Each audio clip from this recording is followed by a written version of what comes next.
So yun, magandang hapon sa inyo lahat mga idol. So panibagong araw, panibagong video po tayo ngayon mga idol. So ngayong araw mga idol yung tatalakayin natin regarding po dito sa isang regulator na nakita natin sa online. So ito po mga idol yung tatawag nilang knockdown regulator. So para kung gusto niyo malaman ito at explain din tayo regarding dito sa dati nating setup. Ito pa rin yung setup ko kaso analyze ko lang at tinagay natin yung isang ganito para ma-test natin ngayon mga idol. So, eto mga idol, explain ko din ito at explain ko din ito dito po sa video natin. So, kung gusto nyo pong makita at buo, so panoorin nyo po itong video at hopefully may matutunan tayong bago or hopefully meron tayong malalaman na kakaiba na naman dito sa ating topic. So, naisip ko lang mag-video at wala tayong magawa, magkangalikot tayo. So, kakalikutin natin yung isang ganito mga idol. So, ayun. Yung mga idol, stay chill lang. Sana po supportan nyo po itong video. Paki-subscribe na lang po ng ating channel kung hindi ka pa nakapag-subscribe. And thank you po sa lahat ng mga sumusuporta sa ating mga video mga idol. So, hopefully next week or next 2 weeks mga idol is matatest na ulit natin yung ating SMB3 and yung ating tactical at under repair po siya ngayon. So, yun. Stay chill lang. So yun nga mga idol, so itong video ngayon regarding po ito dito sa ating nakita regulator. So ito yung regulator na nakita natin sa online. Ito tawag na knockdown regulator. So itong regulator mga idol, kung titingnan nyo, parang typical na regulator, China man or Taiwan, right? Halos parehas lang din po sila ang itsura. Yung kinaibahan nito mga idol is ito mga idol is natatanggal po itong brass part. Ayan. Ayan. So, napaghihiwalay mo siya mga idol. Ito yung nakakabit sa ating tank. And ito naman yung ating regulator na mayroong disc. So, hindi po to adjustable like announced sa online. Kasi sabi sa online is adjustable daw po ito from here sa ilalim. So, ito mga idol is lock po ito para sa kanyang valve. Meron siyang valve kaya meron siyang pin dito sa taas. Meron siyang valve na ganyan. So, yung kagandaan dito mga idol is eto, kahit may laman yung tank mo and gusto mong palitan yung inyong regulator output, mga idol, is pwede mo po yung gawin dito. Kasi once na ito na unscrew mo to ng half turn or 1 full turn, sealed na po ito. So, hindi na lalabas dito yung hangin. Yung hangin dito is napakaliit kasi ganyan lang po siya kaliit. Ito, yung maliit na butas na yan, dyan lang po dumadaan yung hangin. Itong paligid na to is hindi po yan napapasukan ng hangin. Wala po dyan o-ring. So, yung o-ring dito mga idol is nandyan sa loob, napakaliit yan. So, dito siya kumakapit, yung o-ring. Yan mga idol, ito. Itong bilog na to. So, dyan po kumakapit yung o-ring. So, halimbawa, meron kang gusto mong palitan yung regulator output, pwede mo po yung gawin habang hindi po empty yung tangke. So, maganda, di ba? Yung isa natin dating regulator, pwede din yun, mga idol, kasi yun, adjustable naman yun. So, hindi na natin yung kailangan, pipihitin mo lang yun. Tulad nito mga idol. So ito yung dati natin regulator na ginagamit talaga. So ito mga idol, ang kagandahan dito kasi externally adjusted po siya and pwede mo siya ma-adjust ng pinong-pino. So mahinang-mahina lang na adjustment kaya mo dito gawin. So unlike dito mga idol, syempre disc pa rin yung paglalaro natin dito. Kaya yung lapses ng output niya is iba pa rin sa nagaganda dito. Kasi ito mga idol, nakikita mo mismo yung output mo. Ito mga idol, pag pinihit mo to, makikita mo talagang umaakit ng dahan-dahan yung inyong output. So, pwede mo siyang gawin, pwede mong ibalik. Just in case na kung gusto mo lang ibalik. So, pwede mong ibalik. Kailangan mo lang sabayan ng putok para makabawas ka. And mapihit mo naman. Jane, papasokin mo si Pop, nandun sa labas oh. Buksan mo dun sa gate. Ayun yung aso. So, nasa labas. Ayun mga idol. So, ito naman is isang adjustable regulator din po ito. Ito naman yung adjustment nito mga idol dito sa loob. Ayan. So, ito mga idol na part na to. Ayan. Ito. So, napakaiksi lang na to mga idol. So, ito naman is direkta dun sa inyong tank. So, pinagsama ko lang siya. Karami nagtatanong, paano ko doon napapagsasama to mga idol? So, dito, pakita ko muna sa inyo ito. Ayan po siya mga idol. So yung ulo nito, tsaka yung ulo nito mga idol parehas. So kahit ito parehas. So ito dito pwede din. Yan. See? Pwede yan. So, eto, linalagyan ko ng Teflon tape mga idol kasi yung yung apak niya minsan is hindi po align dun sa ating unit. Yung gauge natin hindi po magiging pantay yan. So, linalagyan ko siya ng Teflon tape para tumigas po siya pag pinihit ko, and then pag nandun na siya sa part na gusto ko is hindi ko na siya gagalawin. So, ganun siya. Kaya meron siya mga ganitong Teflon tape sa mga nagtatanong dyan mga idol. So, ito yung pag-adjust nito ng maliit na regulator mga idol. Pag pinalabas mo ito, pag loosen, mangyayari sa kanya is magtataas po yung kanyang output. Samantalang pag dinilan mo naman ito mga idol is mangyayari sa kanya mga idol is bababa po yung output. So, ang ginawa natin dito, kaya masyadong mataas yan kasi linabas po natin ito hanggang sa 2,400 PSI. So, linabas natin ito sa ganung range para yung play ng ating regulator mga idol is relax. So, ayaw natin ng persado yung regulator. Isang caution kaya nagkakaroon tayo ng regulator creep. So, nasisira po yung ating regulator dahil sa sobrang persa na laman ng tangke tapos didiretso dun sa ating regulator na main. So, eto mga idol, etong maliit na to, yung bubugbugin mga idol ng hangin. So, walang problema ito mag-creep. Wag lang sisingaw. So, dito naman, yung sasaluhin na lang niya is 2,400 PSI. So, madali na niya i-produce yung hangin na gusto natin. So, ayan. Ano pa ang tawag dito? Dito mga idol, sa regulator itong maliit, meron tong parang bleed valve. Yan, bleed valve po ito. Pero, yung ginawa ko dito mga idol, pwede ko yung bleed valve, then yung ating gauge pagpalitin. Ito, tsaka ito, pwede. Ito naman, hindi. Hindi ko ito mapapalit kasi yung nangyayari dito mga idol, may apakanto ng o-ring dyan. So, yun ang tinatamaan niya mga idol. Then, pwede din natin adjustin yung ating regulator output dito sa taas. So, pwede mo rin ito pihitan ng paluwag and papasok. So, ayan.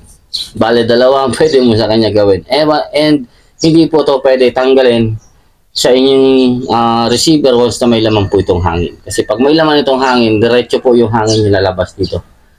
So, kung meron kayong tester, para mapalitan nyo yung output niya is dun mo siya magagamit. Kasi pag once na sinalpak mo to, tinanginan mo na, ayaw mo na itong tanggalin kasi maubusan ka po ng hangin sa inyong tank. Okay? So, ito naman is adjustable reg. Meron din itong kasamang brush na part, pero ewan ko kung kasi ito. Subukan nga natin. Hindi. So, anyways, may kasama tong brush na pwede mo rin siyang tanggalin na nakakabit at may hangin.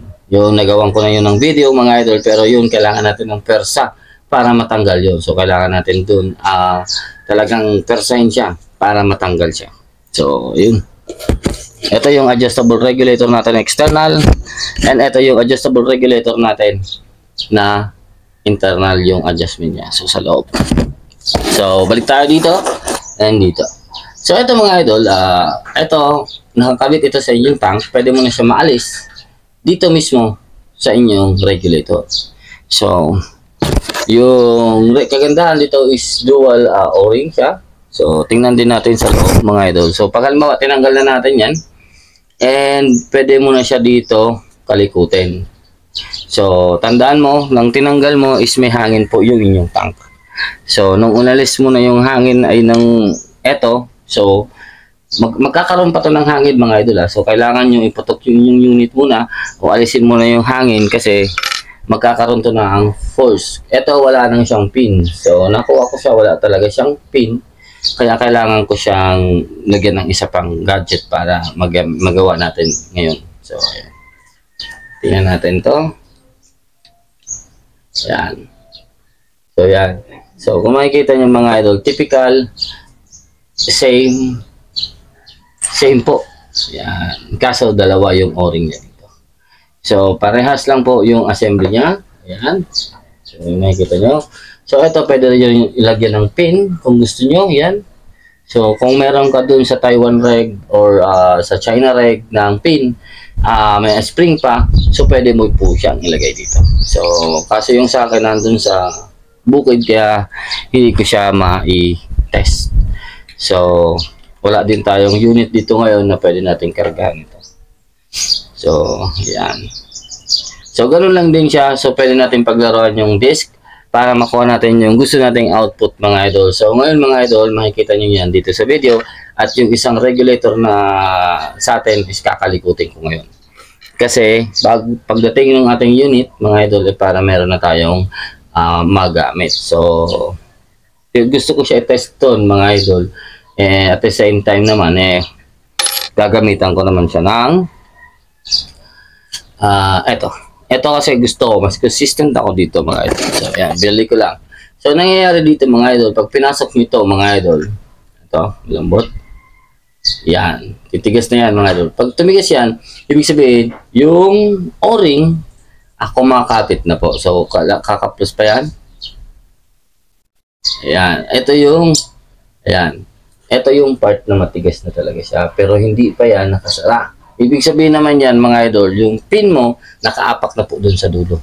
So, itong turn na lang na to, yung kailangan mong ikot para bumukas yung inyong valve. So, pagbukas niyan, papasok agad yung hangin, tataas ulit yung output nyo. So, subukan natin yan, mga idol, dito sa isang regulator na kinabit natin sa tank na may karga. Mga idol, katatapos ko lang magtalikod para may maipakita ako sa inyo na result, mga idol. So, ito mga idol na kinarga natin, ito yung setup niya, mga idol. Ito yung tank, ito yung kanyang brass part, ito na yung regulator niya. Nagtitinda lang, mga idol. Pati kandidato tinitinda siguro. Ayun, mga idol. So, ito yung ulo. Ayan. So, meron siya dito nasa 110 bar, mga idol. So, para natin ito tanggalin, mapapakita ko sa inyo. So, kung nakikita nyo, meron tayo dito 2,500 PSI. Then, dito naman, mga idol, meron tayo dito nasa 110 bar. So, 110, rounding na 1.6, mga idol. So, subukan kong tanggalin. Pihitin mo lang ganyan. Wala na yan. Natanggal natin yung tank, pero alam nyo maraming laman yan. So, kung nakaka-experience kayo ng pagbukas ng tank, matagal po yan maubos. So, yun, ganun lang po kasimple yung pagtanggal sa kanya. Ngayon, yung laman ng dito sa ilalim, wala na po. Dito po sa ibabaw, meron pa rin po tayong karga na 110 bar. So, hindi kasi nagpo-focus yung front camera natin, mga idol. So, ito papableed ko lang. Tapos, subukan natin adjust or baguhin yung regulator. So, actually, hindi ko babaguhin yung output ng regulator, dadagdagan. Kasi, dito mga idol, ito, stock po ito. Stock na hindi ko po ito gagalawin. Papakita ko lang sa inyo kung ano nangyayari once na nagdagdag tayo ng isang disk. So, ayan. Yung disk na ikakarga natin, mga idol, is ito, copper siya, pero same siya ng burger washer or netong disk na to.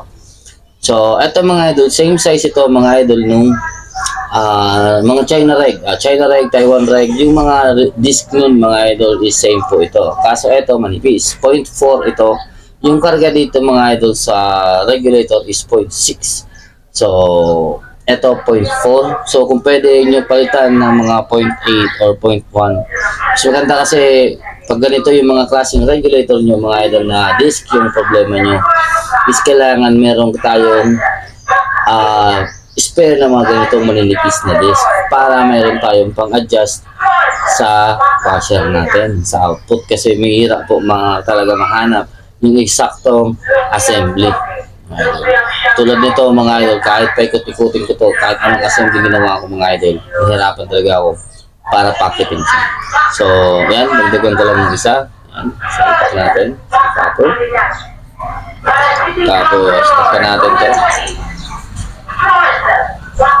Dito pa lang, may imagine yung mga idol, nagdagdag na tayo ng 0.40 sa kapal ng disk. 0.40 din sa assembly. Dito kasi sa pagmamanipis, mga idol, yung gusto mong mangyari dito is yung stock niya solid.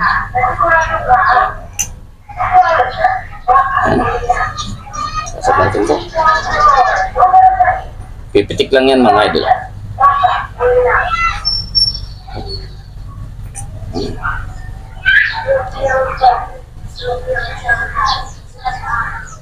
Ayun. Nasa 130 bars na siya. So, ito yung zero natin na part. Ayan, tapos 130 bar.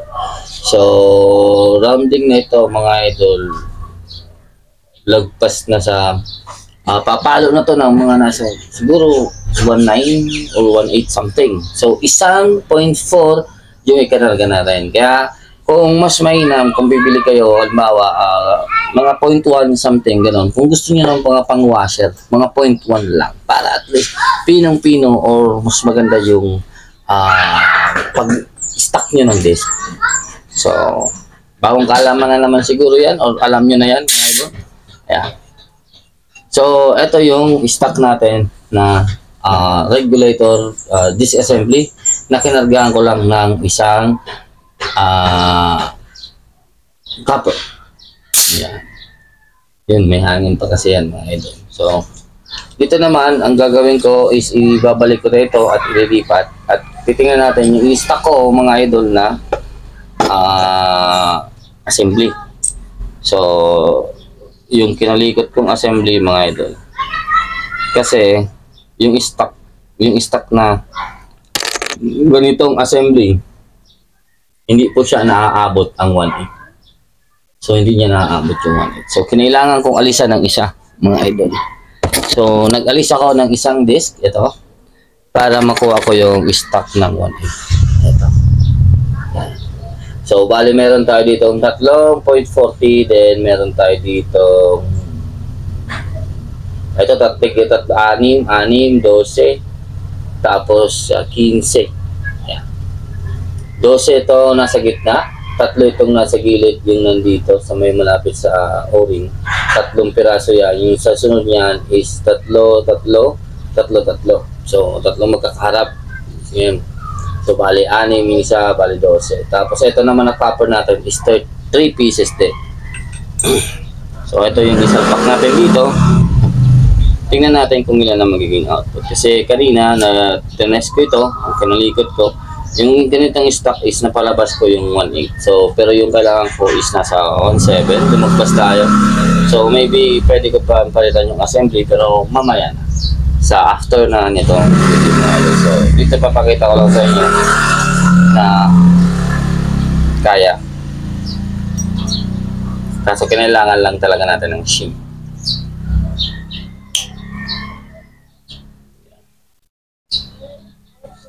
So, ito, yung tank natin, meron pang gagang 2,500.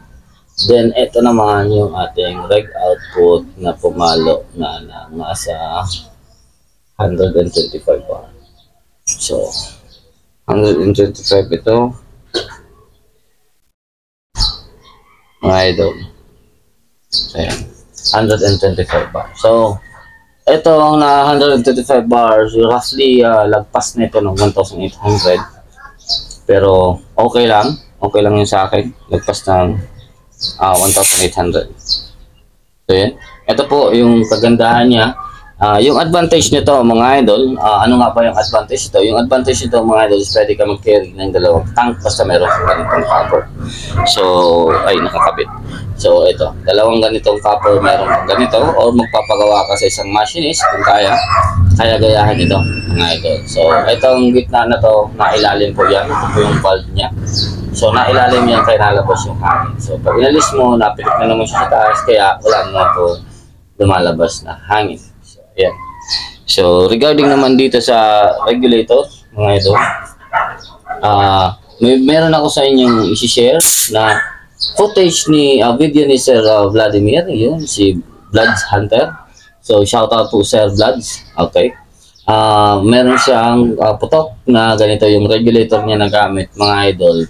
Napaka ganda at napaka bilis ng recovery niya. So halos parang hindi gagalaw yung ganyang gauge pag pinuputok niya. So papakita ko sa inyo yan kasi ako wala ditong unit. Wala tayong unit dito mga idol. Under repair po yung ating tactical. Pagbalik doon dito, same na yung mga mukha na yung mukha nun mga idol sa mga binibenta nating tactical mga idol. So, ayun. New regulator with knockdown. Test natin yung balik ng regulator. Bali na sa 1,550 lang yung output niya. Yun, bilis ng balik. Isa pa.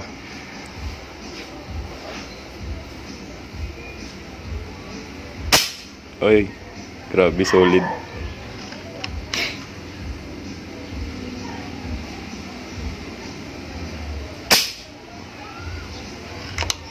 Isa pa.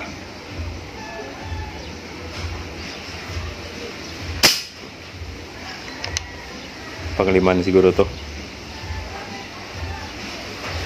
Yun, grabe yung balik. Ito yung output niya. Laman ng tank. Yan, nasa 2.5. Bali, naka dual knockdown. Yan, ito knockdown din to, yung brass. Knockdown din to. Ayun. Shoutout po pala sa kumukuha ng ating tactical, sa mga bumili ng ating tactical, at kay Sir Jose Arnold, nanalo ng ating tactical receiver na paraffle. And sa iba pa, kay Sir Oscar Moble, kay Sir Raven 2000, kay Sir Rodney Valentino, Walter Aquino, kay Sir Vladimir, kay Sir Mego Hunter, kay yan mga tropa natin yan, hindi na yan bumibili. Meron na yung mga gamit pero mga tropa natin yan. Kay Sir Leandre Go sa pag-sponsor po sa atin ng isang napakagandang SMB3. Hindi ko pa na gawa ulit ng video, gawa ng sumakit talaga yung ulo ko, kaya pinadala ko yung ating receiver dun sa maker at may pinabago na ako. So, kasi yung sa atin, mga idol, kung naalala nyo, prototype. So, yung trigger assembly nun, tagos po dun sa may hammer. So, may thread siya, pero tagos, kaya linagyan ko siya ng set lock screw. Ngayon, nangyari dun mga idol, nag-alog na siya sa kaka-experiment natin. So, kailangan na siyang palitan. So, pinadala na natin doon. Then, yung arm nun, or yung pagpitik ng hammer niya, is hindi po siya ganun ka ganda. So, yung mga sa lumabas na sumunod doon is mga align na po. Yung sa atin, hindi pa. Hindi ko kasi pinabago yun, mga idol, kasi kinakalikot ko pa. So, ngayon, kailangan na natin yun ipabago at kailangan na natin yun sa tuning process na hopefully may laro ng after gun ban. So, yun mga idol, maraming salamat sa inyong panonood. So, yung mga gusto ng ganitong regulator, mga idol, available po ito sa Lazada. Yun, mga idol. So, yung disc naman mga idol, kung gusto nyo ng mga ganitong klaseng disc, available din yan sa Lazada. So, welder washer po ang tawag nito. So, available din yan sa Lazada. Different thickness po. Yung hanapin nyo po is yung 0.1. Ayan. 0.1 po para mas maganda, mas accurate yung inyong pwedeng ilabas. Kahit alin saan regulator mga idol na gamitin, pwede yun. So, nasa sa inyo na lang yan. Yung kagandahan dito sa regulator na gamit natin ngayon o pinapakita natin ngayon is kaya natin siya bago-baguhin yung output na hindi natin ine-empty yung tank. So yun kung nagigets nyo, yung ibig ko sabihin mga idol. Pero yung problema regarding sa pag-assemble ng disc is the same po siya sa Taiwan, sa China reg. So ano pa ba yung reg na may na-assemble? So i-comment nyo lang sa baba mga idol, parehas lang siya din. Yung kinaibahan lang niya is yung tanke natin is hindi natin kailangan i-empty para mabago natin yung regulator output natin. So, kung meron tayo mga 0.1 disc o 0.05, so at least pwede natin habang nag-tune tayo is walang problema natin baklasin yung tanke natin. Baklasin natin at palitan natin, lagyan natin ng disc, hoping na kumanda yung kanyang output mga idol. So, kung meron kang ganitong pyesa, dalawang pyesa, magkakaroon ka na rin ng dalawang tank para sa inyong output. So, hanggang dito na lang mga idol. Maraming salamat sa inyong panonood mga idol. Take care, God bless, peace out mga idol. At kakalikutin ko pa ito, subukan kong bago-baguhin pa. Tingnan natin kung paano ko may stock ito na pumaas sa angkop na gusto ko. Ayun. Thank you. Maraming salamat po sa lahat at sa mga kasumali sa ating parapol mga idol. Thank you po sa inyo lahat. Maraming salamat. At ubus na naman yung ating parapol. Thank you, and congratulations in advance po sa mga winners natin. And sa mga previous winners natin, congratulations pa rin po. Naka-post naman po sa Facebook. Yung iba, kasi yung iba nakalimutan ko. Si Sir Oscar, hindi ko ata naka-post. Yung sa pellet niya, nasolo niya yung pellet. So, anyway, shout out po sa inyo at ibibigay naman niya yan sa mga katropa niya. Mahilig din magkalabo. So, ayun, maraming salamat nga dito lang. Take care. God bless. Peace out.